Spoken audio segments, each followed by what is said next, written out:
오늘 우리가 살고 있는 이 시대가 매우 위태하고 혼란한 시대이고 위기의 시대입니다. 그리고 또한 역사의 종말의 시기입니다.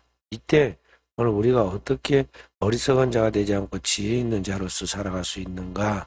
성경은 우리에게 그 답을 이야기하면서 첫째는 우리에게 주어진 그 시간이라는 그 순간, 그 세월을 잘 활용해야 한다. 최상의 시간으로 만들어야 한다 그랬습니다.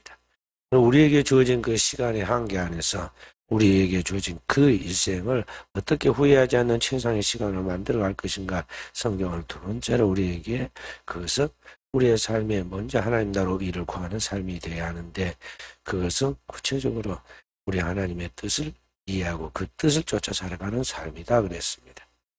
오늘 우리에게 하나님의 나라와 일을 구하는 구체적인 삶, 주의 뜻을 쫓아가는 삶은 무엇인가? 오늘 성경 우리에게 내 아버지의 뜻은 아들을 보고 믿는 자마다 멸망치 않는 이것이니 곧 마지막 날에 그를 다시 살리는 이것이다 그랬습니다.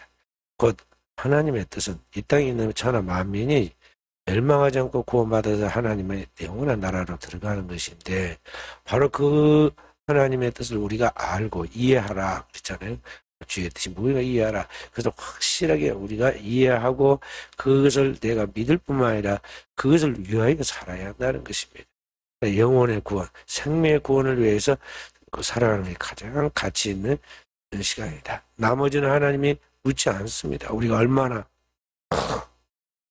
사회에서 돈 많이 벌었는가, 높은 사회적 직위를 얻었는가, 명예를 얻었는가, 얼마나 유명한 사람이 되고 얼마나 큰 기업을 일으켰는가, 하나님은 아무 관심도 없습니다.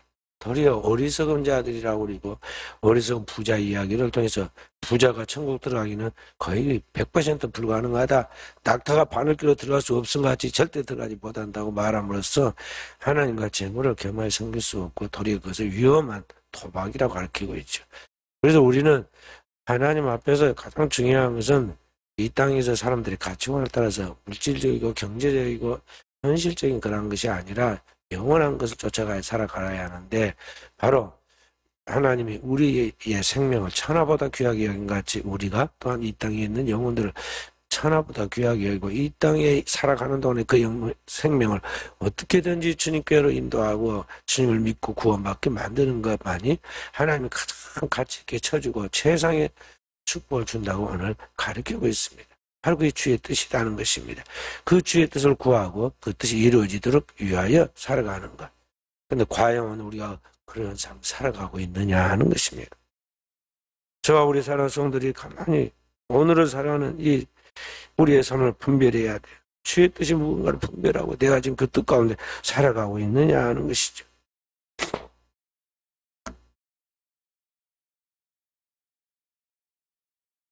호주에 살고 있는 제임스 해리슨이라는 사람이 있었습니다.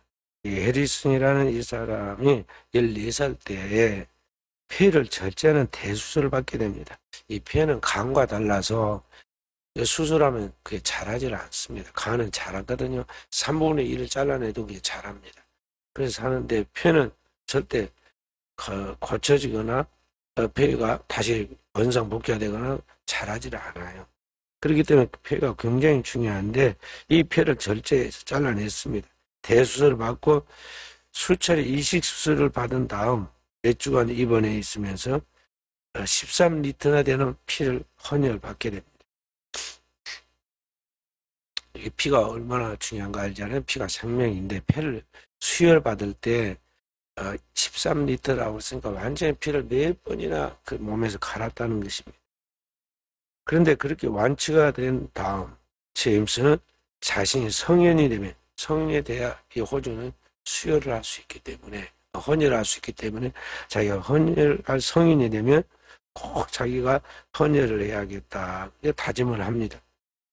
자기가 그렇게 해서 살았으니까 그 빛을 받겠다는 거죠. 그래서 그가 18살 되자마자 헌혈을 실천하게 됩니다. 그런데 헌혈한 바로 그 다음날 병원으로부터 속히 오라는 연락을 받습니다. 왜냐하면 그의 혈액 속에 RH 혈액형에 특별한 항체가 있기 때문이었습니다. 이 RH병이라는 이 병이 있는데, 이 RH 혈액형에 대한 그런 병입니다. 그 뭐냐면 산모가 RH행이면 이 태아도 RH 혈액형으로서 똑같아야 하는데 이게 다를 수가 있다는 것이죠.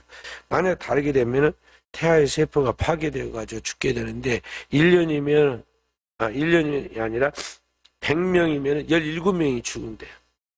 이 혈액형이 달라가지고 엄마하고 아이하고. 그러니까 이것을 이제 막을 수 있는 그걸 알아야 하는데 이 항체가 지금까지 한 번도 발견이 안 됐는데 신기하게도 이게 폐 이식술을 통해서 죽었다가 살아난 이 소년이 처음 이제 헌혈을 했고 거기에서 헌혈해서 검사를 해보니까 그런 항체가 있다는 걸 발견했어요.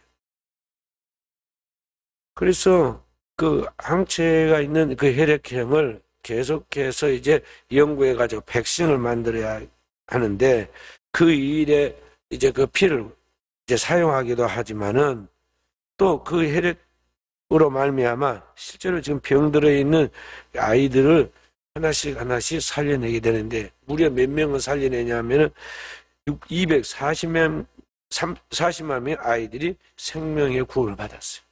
이분이 18살부터 그가 60년 동안 헌혈했어요.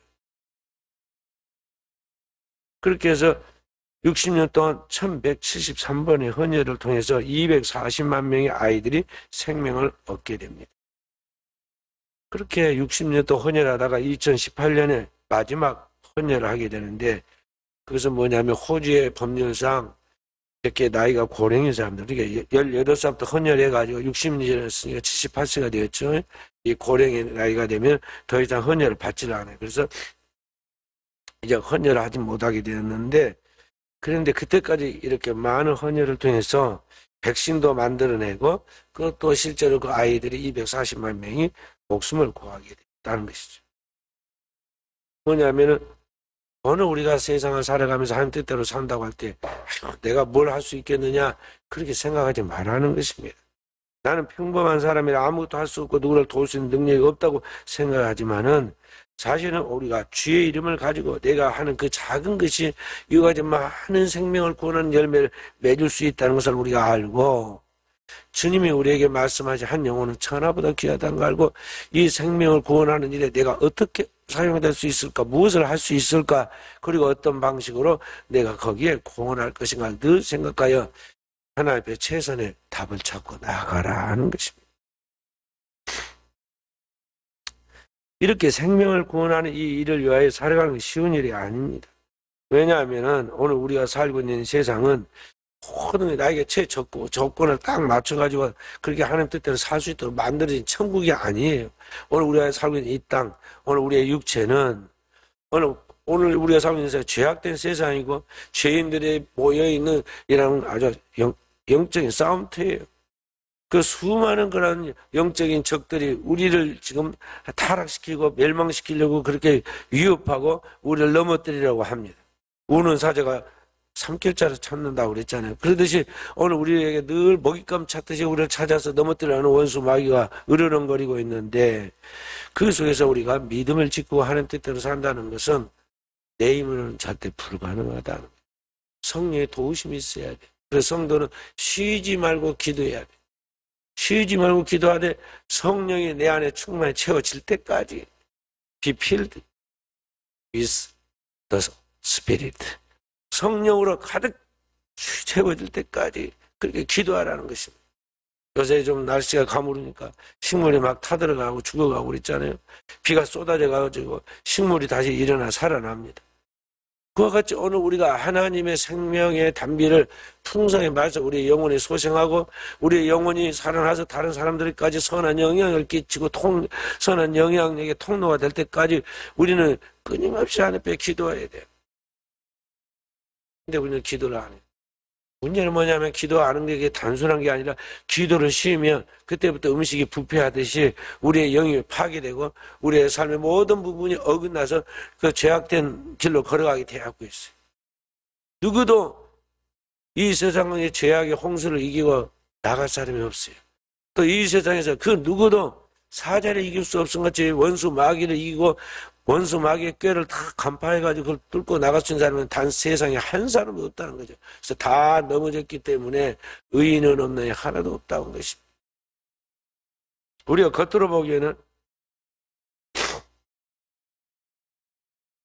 겉으로 보기에는 괜찮은 것 같이 보이고 좀 나아 보이는 것 같이 상대적으로 그렇지만요, 본질적으로 하나님 불꽃 같은 눈으로 보면 너 나 할 것이 똑같이 우리 하는 짓은 죄악밖에 없고 그 죄의 결과는 파멸로 달려갈 수밖에 없는 죄 덩어리라는 것입니다.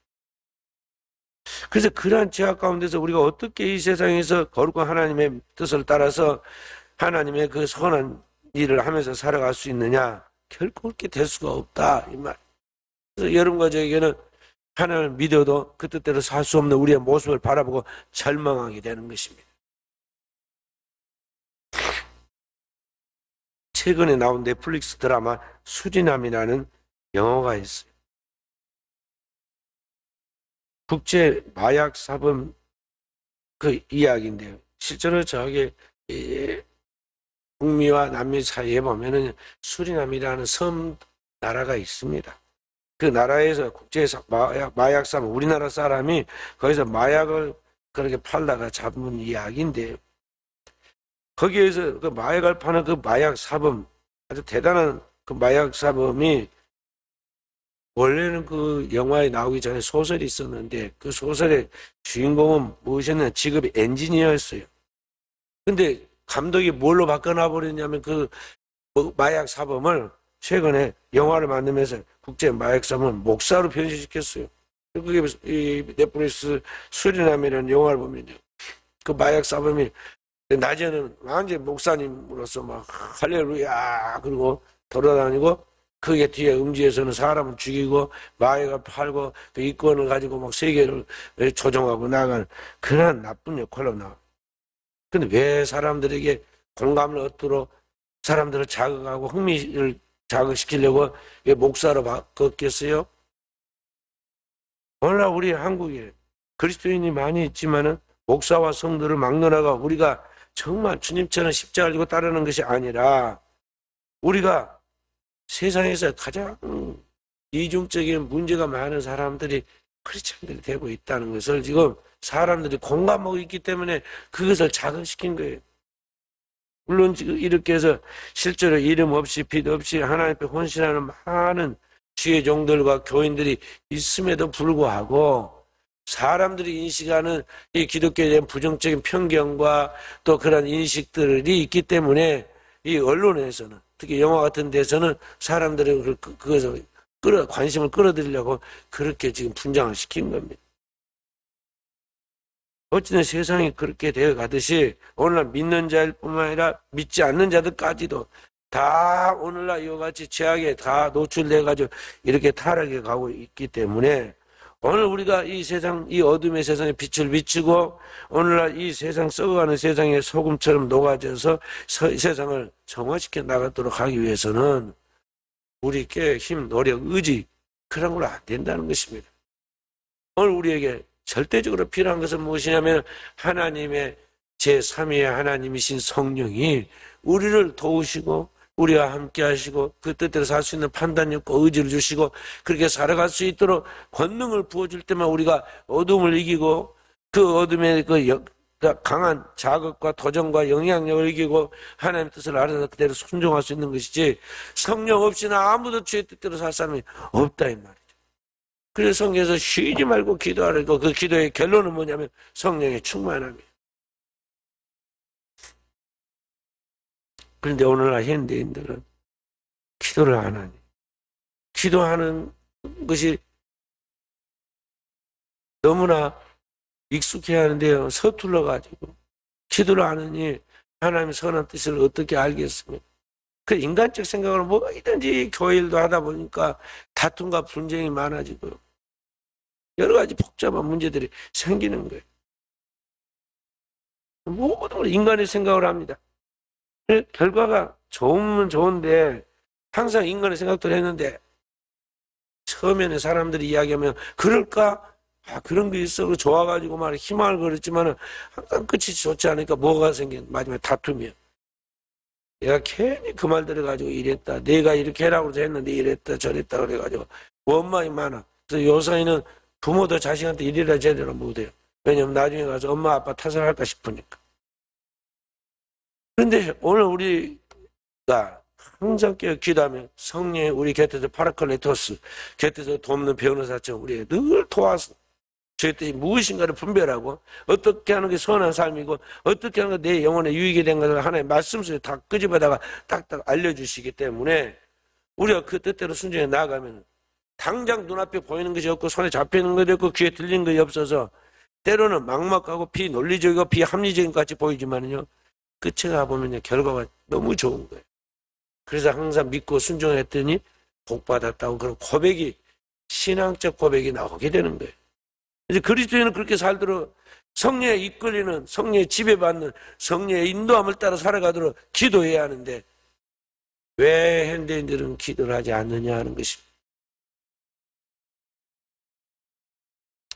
그러니까요, 크리스찬은요 3분의 2는 기도하고 3분의 1만 활동하면 돼요. 그래도 꼴에 대한 거 머리 될 수 있어요. 세상의 사람이 될 수 있다니까요. 우리 거꾸로 해. 이것저것 자기 하고 싶은 뭐 세상적인 방법 다 쓰고 대답하다가도 안 되고 망하고 문제가 생기고 어쩔 수 없으면 그때서 하나님 찾아. 그것도 지속적으로 찾으면 좋은데요, 반짝이 같이 말이죠. 잠깐 찾다가 그만둬. 무슨 작전 기도한다, 뭐 부흥해야 한다, 또는 뭐 집에 애기들이 뭐 시험을 본다, 어디를 뭐 간다, 그때만 조금 기도하는 것 같이 흉내를 좀 내다가 조금 몸이 편해지면은요, 조금 안심이 될 일이 생기면 금방 들어가고요.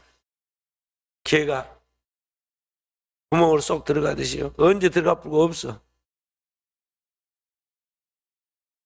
하나님의 집은 만민을 기도하는 집인데 오늘 현대인들의 교회는요 텅텅 비어있어. 시설은 과거에 비하면 100배나 좋아졌는데 현대인들은 기도를 안 해. 교회를 비워놓고, 교회가 이 건물이 일주일 내내 비어져 있어. 얼마나 비효율적이고 비생산적이에요? 내놓고 여기에다가 뭐 물건 팔거나 뭐 하거나 해서 하면은 돈 꽤나 벌 거 아니에요. 근데 왜 교회를 텅 비워놓는 거예요?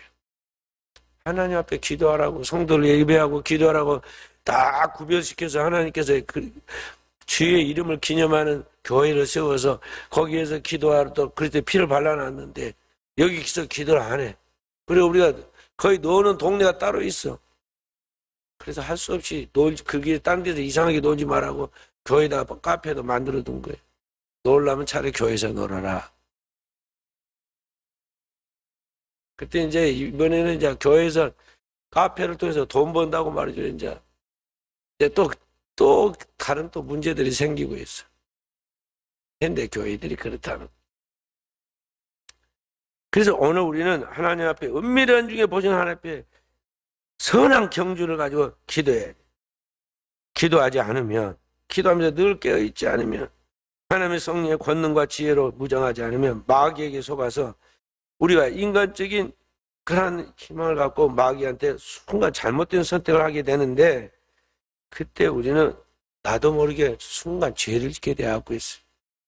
요한복음 13장 2절 보면 어떻게 주님의 수제자였던, 믿을 만한 최고의 제자였던 가룟 유다가 마귀의 밥이 되었는가, 성이 그렇게 말하고 있어요. 마귀가 벌써 시몬의 아들 가룟 유다의 마음에 예수를 팔려는 생각을 넣었더라. 순식간에 가룟 유다의 마음속에, 처음부터 그런 게 아니라 나중에 순식간에 예수를 팔려는 생각이 들어가 버렸고, 그 생각이 단순한 자기 생각인 것 같고 영리한 것 같았지만은 그 생각이 자기 영혼을 파면을 몰고 가는 결정적인 죄를 짓게 되었고, 자기뿐만 아니라 많은 사람들에게 큰 고통을 주는 계기가 돼요. 근데 그게 뭐 예수를 팔려는 생각을 마귀가 넣었다고 그래요. 그러니까 여러분과 제가 오늘 이 세상 영리하게 살아가는 것 같이 희망을 갖고 세상의 재리에 유혹을 받고 처세에 빠르게 나가는 것 같이 보이지만은 이게 다 사실은 순간 마귀가 틈을 타가지고 우리를 망가뜨리고 부도나게 하고, 그리고 우리가 이거 실패해서 좌절하게 만들려고 하는 사단의 흉계라는 걸 알아야 돼요. 가룟 유다가 처음에 그랬을 거 아니에요. 처음부터 그렇게 한 것이 아니라 분명히 재리가, 그러니까 계산이 빠른 사람이고 상황 판단이 빠른 사람이에요.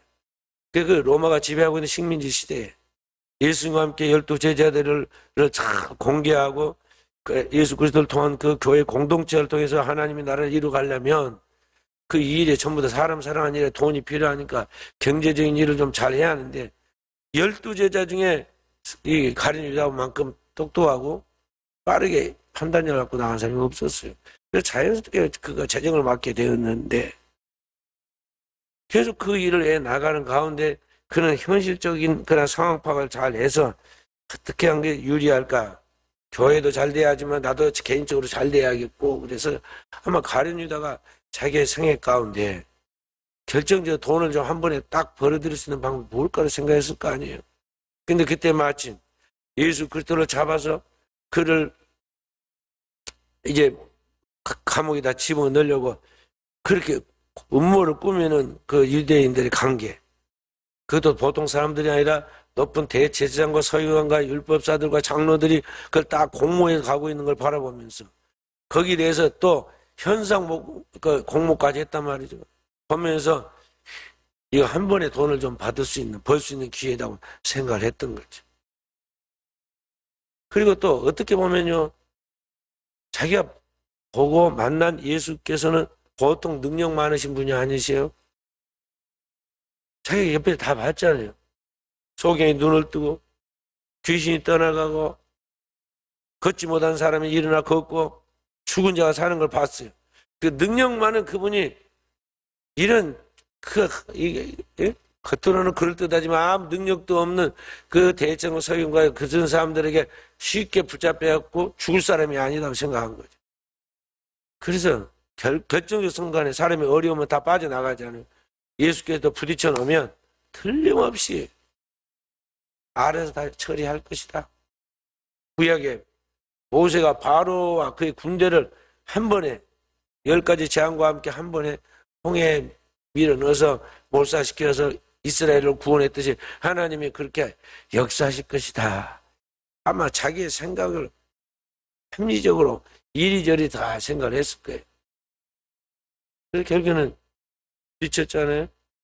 그리고 자기는 뭐 했어요? 돈을 챙겼습니다. 자기의 생각이에요. 근데 그 생각이 사실은 예수를 팔려는 그 생각을 마귀가 슬쩍 그의 생각 속에다 끼워 넣었다고 그랬어요. 그래서 결국 그가 자기의 생각으로 이것저것 다 잘 될 수 있는 방법을 선택해서 결정했는데, 그런데 결국은 그것이 자신이 알지 못하는 부분까지 있었다는 걸 몰랐던 거죠. 그게 뭐냐면은 그가 현실적으로 경제적으로 돈은 만졌지만 그 일이 끝난 다음에 그 일로 인해서 자기의 양심이 가책을 느꼈고, 그리고 그 예수께서 단지 부딪혀서 거기에 끝나는 것이 아니라 십자가에 못 박혀 처형되어 죽게 된 것을 바라보면서 그거를 죽게 만드는 사람이 바로 다른 사람이 아니라 그와 함께 3년 동안 따라다녔던 사도로 부름받은 제자인 자신이었다는 것에 대한 그런 양심의 가책과 죄책감, 이게 너무너무 그를 괴롭히는 거죠. 그래서 결국은 사람들의 비웃음과 자기 안에 있는 죄책감이 그를 견디지 못하게 해서 그가 또 다른 선택을 하게 되는데, 그게 뭡니까? 스스로 목숨을 끊어버리고 이 세상을 끝마치자는 것이었어요. 근데 그게 또 자기가 모르는 게 있어요. 그게 뭐냐면 죽으면 끝나는 게 아니잖아요. 그 외에는 영원한 심판이 있고 지옥의 형벌이 있기 때문에 그런 두고두고 잘못된 판단과 결정에 대한 후회를 낳게 되죠. 그래서 주님이 일찍 말하기를 제가 차라리 나지 않은 마보다이도다 하고 이야기한 것입니다. 한마디로 저주받은 인생이 되었어요. 인생이 자기가 똑똑하다, 영리하다고 생각하고 자기가 잘되고 자기가 복받고 자기가 성공할 길이라고 그렇게 생각하고 선택하여 결정한 일들마다 항상 죽을 쓰게 되고 멸망의 길로 달려가는 것을 우리가 바라보면서 오늘 우리가 똑같이 그 길을 걸어가고 있다는 것, 걸어갈 수밖에 없다는 걸 알아야 한다는 것이죠. 그런 올무에, 마귀의 그런 술수와 올무에 넘어가지 않도록 하기 위해서는 이 마귀보다 더 높고 능력 많고 더 뛰어나신 주님이 역사하시는데 바로 주의 성령만이 이런 마귀의 관계를 능히 대적하고 그 모든 가운데서 하나님 뜻을 알고 뜻대로 살아갈 수 있도록 만드시는데, 그래서 우리가 기도할 때 그의 성령이 내 안에서 충만히 지배하여 나를 이끌어 가시도록 기도해야 한다는 것입니다.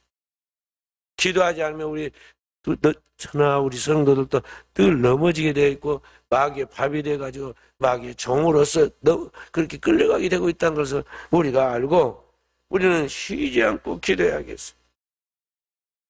그렇게 기도하고 나아갈 때 오늘 성령께서 우리의 삶을 도우십니다.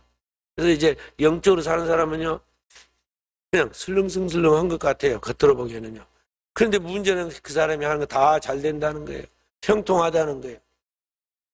하나님이 다 복이 될 사람들을 만나게 해주십니다. 하나님이 복이 되는 그 길로 가게 하여 주십니다. 그리고 그가 손대는 것마다 만지는 것마다 좋은 결과로 열매 맺게 하세요. 그래서 그리스도인이 세상적으로 보면 다른 사람들은 7일 동안 다 일하는데 우리는 하루 쉬잖아요. 7일 동안 다 돈 벌는데 우리는 하루를 안 벌잖아요. 그리고 그 중에서 또 10분의 1을 하나님 앞에 바쳐서 우리는 분명히 경제적으로 돈이 빠져나갔는데 문제는 뭐냐면 크리스찬들이 안 믿는 세상에 우리보다 더 많이 일도 하고 돈도 많이 번다고 버는 사람들보다 훨씬 잘 된다는 거죠. 거기에 세상 사람들이 알지 못하는 뭔가 있는 거죠. 그건 뭐냐면은 그리스도인들은 하나님 앞에서 성령을 쫓아 살아가니까 먼저 그의 나라와 그의 일을 구하며 살아가니까 첫째는 영혼이 잘 된 거예요. 인간의 3중 구조에 영혼의 문제에 있어서 영혼이 잘 되어야 범사 잘 되고 강건한데 이 영적인 문제가 확실하게 잘 되는 거예요. 그 영이 잘 되니까 모든 범사가 형통한 거예요. 그리고 스트레스를 안 받으니까 건강한 거죠. 우리 그리스도인은 빛의 존재 양식처럼 확실하게 하나님 말씀하셔서 살아야 돼요. 그렇지 않고 우리가 하나님과 세상사를 왔다 갔다 하면서 이때는 하나님 말씀대로 주일날 산 것 같고 조금 이따 세상의 방식을 쫓아 살면서 왔다 갔다 하니까 인생이 자꾸 꼬여. 문제가 자꾸 커지고 머리는 아는 것 같은데 행동이 안 따르지 않아요. 하나님 말씀의 일관성이 있게 살아가야 하는데 그게 안 되잖아요. 그래서 우리는 하나님 앞에 깨어서 겸손하게 기도해야. 성경 기도를 쉬는 죄를 결단코 범치 말라고 그런 것입니다. 기도를 쉬는 것은 죄예요. 그 죄와 직결된다 이 말이에요. 계속 깨어 기도하면은 여러분과 제 영혼의 속사람이 성령의 능력으로 가득 차게 돼요. 지금부터 2700년 전에 이사야 선지자는 기도하면서 환상을 미리 다 보잖아요. 그래서 주님의 세계를 주님을 통해 영원한 세계를 다 보잖아요. 오늘 우리에게 기도하고 나아갈 때 바로 그 하나님의 영, 지혜와 총명의 신, 지혜와 재능의 신이고 여호와를 경외하게 하는 그 모략의 신이 오늘 우리 가운데 충만히 임하여서 하나님의 깊은 것, 주의 뜻이 무엇인가에 대하여 그걸 알 수 있게 되고 그런 거룩한 신의 성품을 소유하게 되고 그 뜻대로 살 수 있는 하나님의 은사, 성령의 권능과 은사를 우리가 받게 되어서 그리스도인이 가는 길은 거침이 없는 겁니다. 주님이 이 땅에 하신 것을 우리가 행할 수 있고 주님이 이 땅에서 이루어 놓으신 것을 우리가 그대로 세상에 이루어갈 수 있다는 것이죠. 저 우리 사랑하는 성도들이 그와 같이 깨어있는 영적인 삶을 통해서 이런 하나님의 축복을 확보하고 세상 속에서 그리스도의 그 축복을 나누어지는 복의 통로가 되어지기를 주님의 이름으로 축원드립니다.